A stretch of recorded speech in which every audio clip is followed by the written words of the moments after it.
Hello everybody, and welcome to another edition of What Have I Been Watching? What has Brian been watching? That's the question.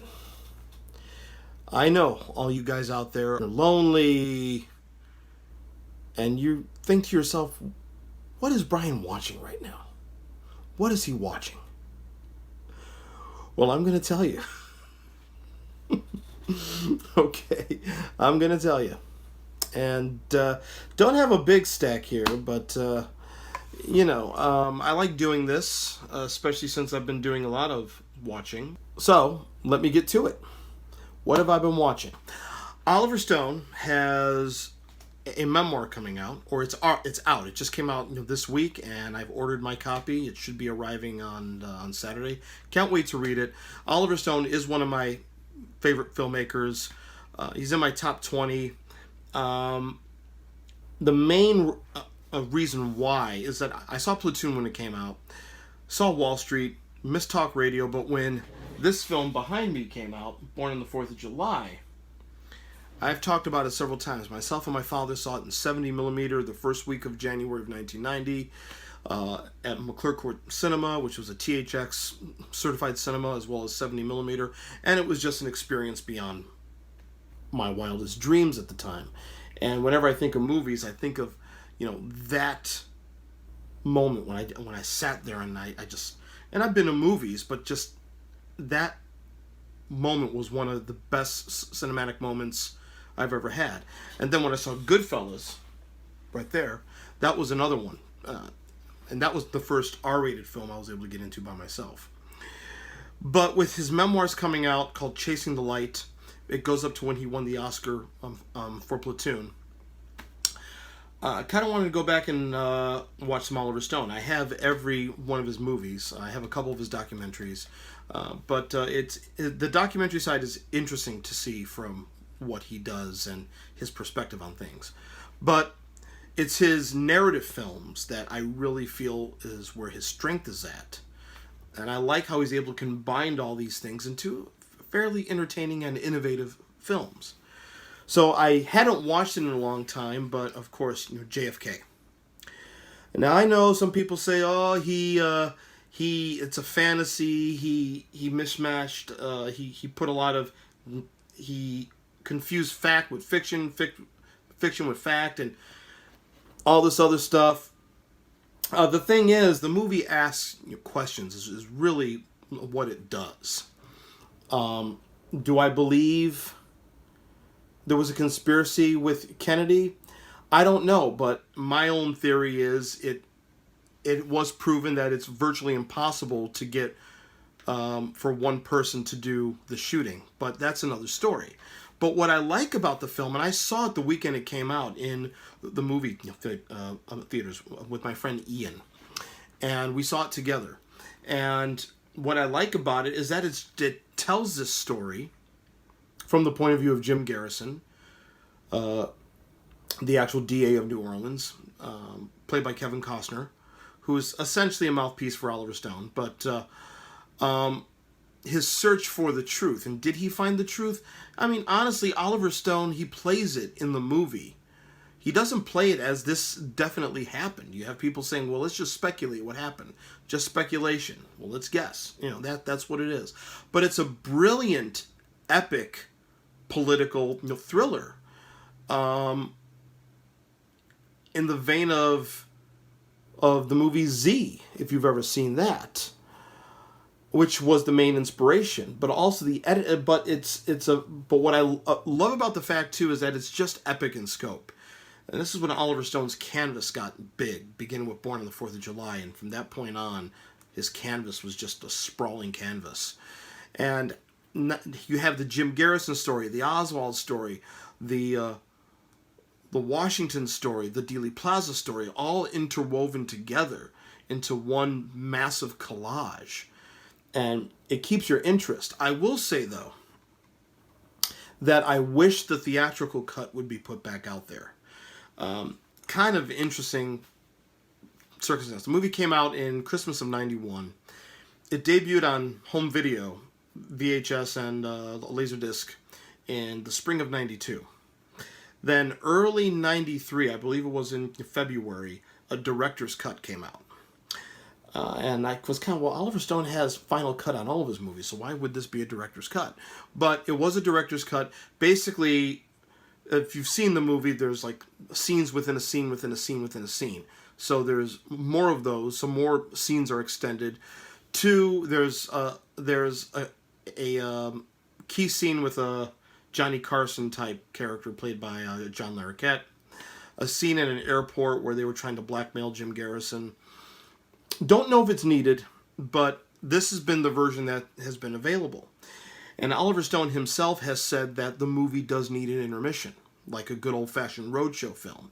And he said that if he could put an intermission in it, it would come after the scene with Donald Sutherland, for those who have seen the movie. And that's a prime intermission point. And if this does get a reissue on 4K UHD Blu-ray, I would like it to be on 2 discs. If the director's cut is going to be the version of choice from here on out, put an intermission in. 2 discs, intermission, dramatic fade out. Works so much better. This 3 hour and 22 minute version, as opposed to the theatrical, which is 3 hours and 9 minutes. And continuing in the Oliver Stone mode, Platoon. Based on his experiences being in Vietnam and who he was. Also, he created he showed the conflict too with the Sergeant Barnes character and the Sergeant Elias character, on that there was a divide not only back home but also in the army too, from the anti-authoritarian figures like Elias, the ones who like to smoke dope, and the ones who believed in the cause like Sergeant Barnes. But the movie still does hold up. Every time I watch it, it's like it's still a great film. Bit problematic on home video. There was a Laserdisc version that came out in the 90s from Pioneer, which I actually have, where they sort of desaturated the colors. And a couple DVD versions on the first Blu-ray version were just okay. This is a Steelbook edition put together by Shout Factory, and Oliver Stone himself supervised a new 4K transfer of this, a new 4K, from a brand new 4K restoration approved by Oliver Stone. So he approved and supervised the transfer of this. This came out in 2018. Still a great film. I still love it. Still a powerful film. And probably the most realistic of all of the Vietnam films that I can't say because I wasn't there. And Captain Dale Dye, who was the military advisor, says in the documentary on here that there's never going to be a definitive film on Vietnam because there's so many different stories. Everybody who served had a different experience. And I kind of have to agree with that, even though I wasn't there, but who am I to say? So, there. The number 2 man for me, Steven Spielberg, Ready Player One. Spielberg is number 2 for me, right under Martin Scorsese. But Spielberg's entertainment films, his popcorn films, because Spielberg was always thought of as popcorn, and then people think the turning point came with Schindler's List. But E.T. was a personal film for him. So E.T. was a combination of the popcorn and the personal. So beginning with E.T., his career sort of divided with the Indiana Jones and the Temple of Doom, Jurassic Park, Hook, to Color Purple, Empire of the Sun, Always, Schindler's List, Homicide, Saving Private Ryan. But the last few years, his entertainment-oriented films weren't doing that well. Adventures of Tintin was very good. It made money, but I don't hear people talking about Adventures of Tintin anymore. The BFG, I have it, but I've yet to get through the whole thing. Sorry, Steve, I will. But I think we talk more about Bridge of Spies and Lincoln and Warhorse than we do those. So this film came out right on the heels of The Post. And this actually was pretty big. This is actually a very good movie. I was not a fan of the book. Some people love the book. I was not that big on the book. But as the movie, I liked the movie a lot. more CGI heavy than most Spielberg films, but it kind of has to be. It was shot the non virtual scenes were shot on film. The thing about Ready Player One is that there was a 70mm blow up of it, and I saw it that way.